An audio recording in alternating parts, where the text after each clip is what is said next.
அனைவருக்கும் வணக்கம். உனக்காக வாழ்கிறேன் என்று சொல்வதை விட உங்களால் நான் வாழ்கிறேன் என்று ஒருவரையாவது சொல்லவை. சொன்னவர் அன்னை Teresa.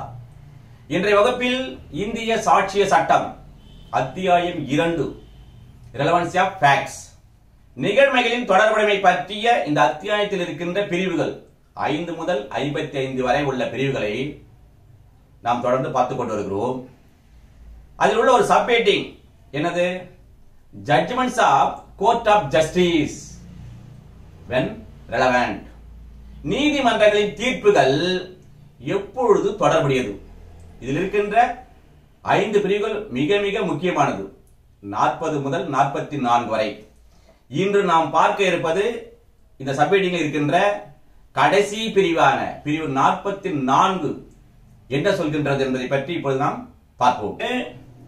Any party to a suit or other proceeding may show that any judgment, order or decree which is relevant under section 40, 41 or 42 and which has been proved by the adverse party was delivered by a court not competent to deliver it or was obtained by fraud or collusion.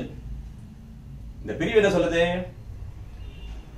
இந்த இந்திய சாட்சிய சட்டத்தில் இருக்கின்ற பிரிவு 40 படி அல்லது 41 படி 42 படி தொடர்புடையதாக இருக்கின்றதும் எதிர் தரப்பினரால் அது மெய்ப்பிக்கப்பட்டு இருக்கின்றதும் அது நிரூபிக்கப்பட்டு உள்ளதுமான அந்த தீர்ப்புகள், கட்டளைகள், தீர்ப்பாணைகள் எதுவுமே என்ன பண்ணலாம், அதை ஒரு சிவில் சூட்ல இருக்காங்கல்ல, உரிமையில் வழக்கில் தரப்பினராக இருக்கின்றவர்கள் அல்லது வேறெந்த நடவடிக்கையினுடைய தரப்பினராக இருக்கின்றவர்கள் ஐயா இத்தகைய தீர்ப்புகள், கட்டளைகள், தீர்ப்பாணைகளானது ஒரு தகுதி பெற்றிராத நீதிமன்றத்தால் வழங்கப்பட்டிருக்கிறது என்றோ அல்லது இந்த தீர்ப்புகள், கட்டளைகள், தீர்ப்பாணைகளானது மோசடியாக பெறப்பட்டது என்றும், நீதிமன்றத்தால் வழங்கப்பட்டது இங்கே பெறப்பட்டதும் அல்லது வஞ்சக கூட்டம் மூலமாக பெறப்பட்டது என்றும் இதை காட்டலாம் என்று சொல்வதுதான் இந்த பிரிவு. ஓகே, அடுத்து இப்ப இந்த பிரிவுக்கான ஒரு பட விளக்கம் பார்ப்போம். அப்பதான் நமக்கு ஈஸியா புரியும், மெமரியில் இருக்கும். இப்போ இது ஒரு நீதிமன்றமாக நீங்கள் அப்படி கற்பனை செய்து கொள்ளுங்கள். உதாரணமாக டிஎம்சி திருவள்ளூர், இது யாரு? Adverse party. இவர் ஒரு தீர்ப்பு, கட்டளை, தீர்ப்பாணை பெற்றிருக்கிறார். அது பிரிவு 40, 41 அல்லது 42 படி தொடர்புடையதாக இருக்கின்றது. இது மெய்ப்பிக்கப்பட்டும் உள்ளது. இப்போ இவர் யாரு? Party to suit. இந்த டிஎம்சி திருவள்ளூர் கோர்ட்ல ஒரு உரிமையல் வழக்கில் இவர் தரப்பினராக இருக்கிறார். இவர் நீதிமன்ற தோழி என்ன சொல்கிறார் சொன்னால், ஐயா இவர் பெற்றிருக்கின்ற இந்த தீர்ப்பு ஆனது எந்த நீதிமன்றத்தால் வழங்கப்பட்டதோ அந்த நீதிமன்றத்திற்கு அந்த தீர்ப்பை வழங்குவதற்கு காம்பிடன்ட் கோர்ட்டே இல்லைங்க அது அப்படின்னு சொல்றாரு. அடுத்த சொல்றாரு, ஃப்ராடுங்க, அவர் அந்த தீர்ப்பை மோசடியாக பெற்றிருக்கிறார் அப்படி சொல்றாரு. அல்லது கொலிஷன், ஐயா அந்த தீர்ப்பை அவர் வஞ்சக கூட்டம் மூலமாக பெற்றிருக்கிறார் என்று இங்கே காட்டுகிறார். Okay, competent court having jurisdiction to adjudicate the matter. இப்போ தகுதி வாய்ந்த நீதிமன்றம் என்றால் என்ன? இப்ப பொதுவா ஒரு நீதிமன்றம் என்றால் என்னென்ன அதிகார வரம்பு இருக்கும், ஜூரிஸ்டிக்ஷன் இருக்கும் என்று சொன்னால், இப்போ territorial, pecuniary, subject matter, original, appellate, இந்த 4 வகையான அதிகார வரம்பு ஜூரிஸ்டிக்ஷன் இருக்கும். இப்போ உதாரணத்துக்கு நம்ம இந்த பெக்யூனரி ஜூரிஸ்டிக்ஷன் பார்ப்போம். TMC up to 1 lakhs, subcourt exceeding 1 lakh up to 10 lakhs, district court above 10 lakhs without any limitation. இவ்வாறு இந்த பெக்குலியர் ஜூரிஸ்டிக்ஷன் இருக்குல்ல, அந்த பெக்குலியர் ஜூரிஸ்டிக்ஷன் இல்லாம ஒரு நீதிமன்ற வழக்கு நடத்தி அந்த வழக்கின் மூலமாக ஒரு தீர்ப்பு வழங்கப்படுகிறது சொன்னால் அதுதான் இன்காம்பிடன்ஸ் கோர்ட் ஜட்ஜ்மெண்ட் என்று சொல்லப்படுகிறது. ஓகே, அடுத்து இப்போ இந்த பிரிவில் உள்ள சட்ட சொற்களுக்கு ஆங்கிலத்தில் அர்த்தமும் தமிழாக்கமும் என்னன்னு பார்ப்போம். முதலாவதாக fraud, wrongful or criminal deception intended to result in wrongful gain, மோசடி. அடுத்து competent court, court having jurisdiction, தகுதி வாய்ந்த நீதிமன்றம் அல்லது அதிகார வரம்புள்ள நீதிமன்றம். collusion, secret or illegal cooperation or conspiracy in order to obtain unlawful object, கூட்டு சதி, வஞ்சக கூட்டு. அடுத்து adverse party, opposing party in a lawsuit, எதிர் தரப்பினர். அடுத்து delivered, given or pronounced, வழங்கப்பட்டது. அடுத்து obtained, got or acquired or secured, பெறப்பட்டது. ஓகே, அடுத்து இப்பொழுது இந்த பிரிவுக்கான தொடர்புடைய பிரிவுகள் மற்ற சட்டங்களில் என்னென்ன பிரிவுகள் உள்ளது என்பதை பற்றி பார்ப்போம். முதலாவதாக சிவில் ப்ரொசீஜர் கோட் 1908ல 2 செக்ஷன் 9ல ஜட்ஜ்மெண்ட். இந்த ஜட்ஜ்மெண்ட்ல சிஆர்பிசில எங்கெங்க வருதுன்னு சொன்னால் 235ல செஷன்ஸ் கோர்ட்ல ஜட்ஜ்மெண்ட், 248ல ஜுடிஷியல் மேஜிஸ்ட்ரேட் கோர்ட்ல வாரண்ட் கேஸ்ல ஜட்ஜ்மெண்ட், 255ல சம்மன்ஸ் கேஸ்ல ஜுடிஷியல் மேஜிஸ்ட்ரேட் கோர்ட்ல ஜட்ஜ்மெண்ட், 353ல ஜட்ஜ்மெண்ட், 354ல கண்டென்ஸ் ஆஃப் ஜட்ஜ்மெண்ட், 355ல மெட்ரோபாலிட்டன் மேஜிஸ்ட்ரேட் ஜட்ஜ்மெண்ட். சரி, அடுத்து என்ன 2 செக்ஷன் 14ல ஆர்டர், 2 செக்ஷன் 2ல டிகிரி. இப்போ ஜட்ஜ்மெண்ட், ஆர்டர், டிகிரி இதை அசெப்டிவா இந்த சப்செக்ஷன் தான் இது என்று அசெப்டிவாக தெரிந்து கொள்ள வேண்டும் என்றால் நாம் எவ்வாறு இதை நினைவு வைத்துக் கொள்ள வேண்டும் என்று சொன்னால், இப்ப பாருங்க 2 - 9 7 வருதுல, 7 ஒரு லைட்டா கோட் பண்ண ஜே வந்துரும், ஜட்ஜ்மெண்ட் ஜே. இங்க என்னது 2 செக்ஷன் 14 வருதுல, 1 + 4 5, 2 × 5 10 ஓ வருதுல, ஆர்டர், இங்க ஓ ஆர்டர். இங்க 2 செக்ஷன் 2 இருக்குல, 2 + 2 4, ஏபிசி டி டி டிகிரி, இவ்வாறு நினைவு கொள்ளலாம். அதே போல ஐபிசி 1860ல இந்த 24 25 செக்ஷன் இல்ல, அதை எவ்வாறு நினைவுத்துக் கொள்வது என்று சொன்னால், இப்ப பாருங்க 24 டி இல்ல, 4 க்கு டி டிஸ்ஆனஸ்ட்ல ஆவச்சலாம். 25 5 இருக்குல, 5 னுடைய முதல் வார்த்தை என்ன, எஃப் எஃப் fraudulently, 24 னா டி dishonestly, 25 னா 5 எஃப் க்கு fraudulently, அவ்வாறு நினைவுத்துக் கொள்ளலாம். சரி, அடுத்து என்ன 120A conspiracy collusion, 120B punishment for criminal conspiracy. அடுத்து என்ன இந்தியன் எவிடன்ஸ் ஆக்ட் 1872ல 40 bar second suit res judicata section 11 of CPC, 41 judgment in rem conclusive proof section 112 and 113 Indian Evidence Act, 42 matters of public nature relevant to inquiry. Okay, அடுத்து இப்பொழுது இந்த பிரிவுக்கான கேஸாக பார்ப்போம். Sathya versus Teja Singh, all reporter 1975, supreme court, page number 105. என்ன சொல்லுது, either party or stranger against whom a previous judgment is used in a subsequent suit may impeach it on the grounds specified in section 44 of Indian Evidence Act. அப்படியே ஒரு படம் தான் பார்த்துருவோம். இப்போ இந்த நீதிமன்றத்தில் ஒரு வழக்கு நடக்குது. இந்த வழக்குல இவர் தான் வந்து பார்ட்டி, அந்த வழக்கினுடைய தரப்பினர், அல்லது ஒரு ஸ்டேஜரா இருக்காச்சுல, இவருக்கு எதிராக ஏற்கனவே ஒரு நீதிமன்றத்தால் வழங்கப்பட்ட தீர்ப்பை இங்கே சப்மிட் பண்ணுகிறார்கள்.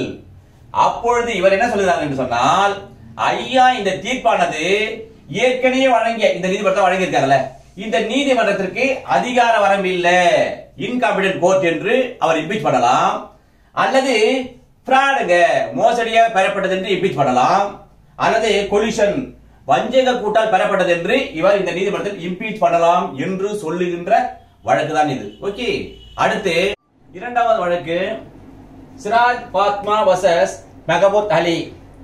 All India reporter 1932 Allahabad, page number 293. இந்த வழக்கு என்ன சொல்லுது? Section 44 allows a party to prove fraud or collusion in order to avoid a judgment or order. என்ன சொல்லுது? இந்த பிரிவு 44 படி ஒரு வழக்கினுடைய தரப்பினரால் இருக்கின்றவர் ஒரு தீர்ப்பானது மோசடி மூலமாக பெறப்பட்டுள்ளது என்பதையும் அல்லது வஞ்சக கூட்டு மூலம் பெறப்பட்டுள்ளது என்பதையும் நிரூபிப்பதற்கு அனுமதிக்கிறது. எதற்காக என்று சொன்னால், அவ்வகையான தீர்ப்புகள் தங்களுக்கு எதிராக பயன்படுத்துவதை தவிர்ப்பதற்காக என்று சொல்வதுதான் இந்த வழக்கு. ஓகே, அடுத்து இப்போ இந்த பிரிவு இருக்குல்ல 44, இது தொடர்புபட்ட ஒரு வழக்கு நீதிமன்றம் நடைபெறுகின்ற போது, அந்த வழக்கு சார் நடைபெறுகின்ற போது எவ்வாறு இதை நாம் பயன்படுத்த வேண்டும் என்று சொன்னால், அதை நம்ம அப்படியே நீதிமன்றத்தில் ஒரு வழக்கு நடைபெறுவது போலவே நாம் நினைத்து தான் அது நமக்கு ஈஸியா புரியும். இப்போ இது உதாரணத்துக்கு நீதிமன்றம் இருக்குல்ல, இந்த நீதிமன்றமானது திருவள்ளூர் சப்கோர்ட்னு ஞாபகம் வச்சுங்க. இப்போ இவர் பிளைன்டிவ், நீங்க தான் பிளைன்டிவ் கவுன்சில், இதான் நீங்க நீதிமன்றத்தில் என்ன சொல்றீங்கன்னா, ஐயா என்னுடைய கட்சிக்காரன் தாக்கல் செய்துள்ள இந்த தீர்ப்பானது பிரிவு 40, 41, 42 படி தொடர்புடையதாக இருக்குதுங்க ஐயா, அதே போல நிரூபிக்கப்பட்ட உள்ளதுங்க ஐயான்னு சொல்றீங்க நீங்க. நான் யாரு? Dependent council. இவன் டிபெண்டன்ட், நான் டிபெண்டன்ட் கவுன்சில். நான் என்ன சொல்றேன் நீதிமன்றம்னா, ஐயா அவருடைய தீர்ப்பு பெற்றிருக்காருல்ல, அந்த தீர்ப்பை வழங்கிய அந்த நீதிமன்றத்திற்கு காம்பிடென்டே இல்லைங்கய்யா, தகுதி வாழ்ந்த நீதிமன்றமே இல்லைங்கய்யா அது அப்படி நான் சொல்றேன். அல்லது ஐயா அந்த தீர்ப்பை இவர் மோசடியா பெற்றிருக்கிறாங்க ஐயா அப்படின்ற, அல்லது ஐயா அந்த தீர்ப்பை அவர் வஞ்சக கூட்டு செய்து பெற்றிருக்கிறார் என்று நான் என்ன பண்றேன், அங்கே மெய்ப்பிப்பதற்காக காட்டுகிறேன். ஓகே, அப்படி சொல்லி அதை முடிக்கலாம். அதே மாதிரி ஒவ்வொரு வழக்கிலும், ட்ரையல் நடத்துகின்ற ஒவ்வொரு வழக்கிலும் ஏற்கனவே நான் சொன்ன மாதிரி தான், ஒரு கேஸ் லாஸ், சுப்ரீம் கோர்ட்டுடைய கேஸ் லாஸ் கண்டிப்பா ஆல்ரெடி டிசைட் ஆயிருக்கும். நீங்க புதுசா எதுவும் பார்க்க வேண்டியதில்லை, ஆல்ரெடி டிசைட் ஆன கேஸ ஒவ்வொரு வழக்கையும் நீங்க தாக்கல் செய்ய வேண்டும். ஓகே, அடுத்து இப்பொழுது கேள்வி நேரம். Which section gives an opportunity to the party to suit to show that the judgment, decree or order was delivered by incompetent court or was obtained by fraud or collusion? இப்ப 4 option இருக்குது, அது சரியான ஆன்சரை நீங்க சொல்றீங்க. A section 39, B section 43, C section 44, D section 45. இதுல முதல்ல பார்த்த உடனே எலிமினேஷன் ரவுண்ட்ல எது நிச்சயமா வராதுன்னு பார்த்துடணும். 39 வராது, அப்புறம் 45 வராது. இப்போ நியரிங் ஆன்சர் ஒன்று இருக்கு, எக்ஸாக்ட் ஆன்சர் இருக்குது. நம்ம என்ன பண்ணுவோம், எக்ஸாக்ட் ஆன்சர் எதுன்னு பார்த்துடணும். எக்ஸாக்ட் ஆன்சர் எதுன்னா C is a exact answer, 44 is a correct answer. Okay, அடுத்து இரண்டாவது கேள்வி. Which section of Indian Evidence Act is an exception to section 11 of CPC? 4 option இருக்கு. A 40, B 41, C 42, D 44. இந்த ஆப்ஷன்ல எது correct answer என்று சொன்னால் 44 is the right answer.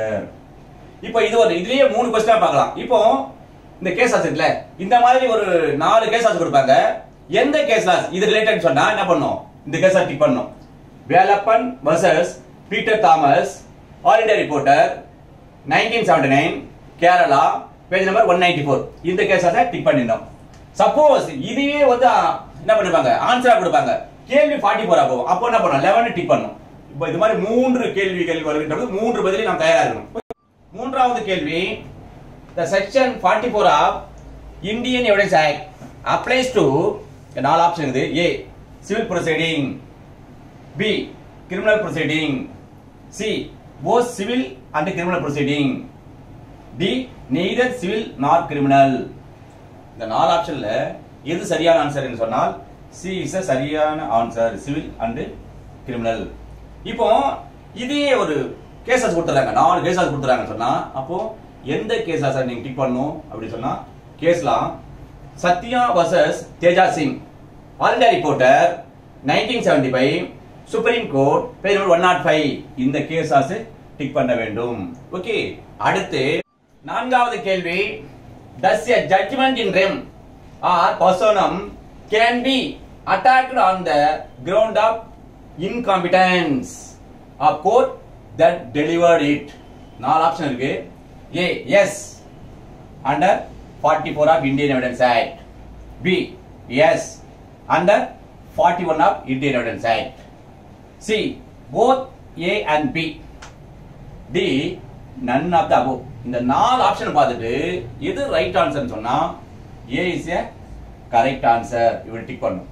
இப்போ இதற்கான இப்போ கேஸஸ் கொடுத்துட்டாங்க, நாலு கேஸஸ் கொடுத்துட்டாங்கன்னு சொன்னா இங்க பாருங்க, R Viswanathan vs Rukkul Mulk Syed Abdul Wasith, all India reporter 1963 supreme court page number 1. இவ்வாறாக நீங்கள் படிக்கின்ற ஒவ்வொரு சட்ட பிரிவுக்கும் இவ்வாறு பல கேள்விகளை நீங்களே தயார் செய்து தொடர்ந்து பயிற்சி செய்து முயற்சி செய்து வந்தால் வெற்றி நிச்சயம் என்று கூறி அடுத்த சந்திப்போம். நன்றி, வணக்கம்.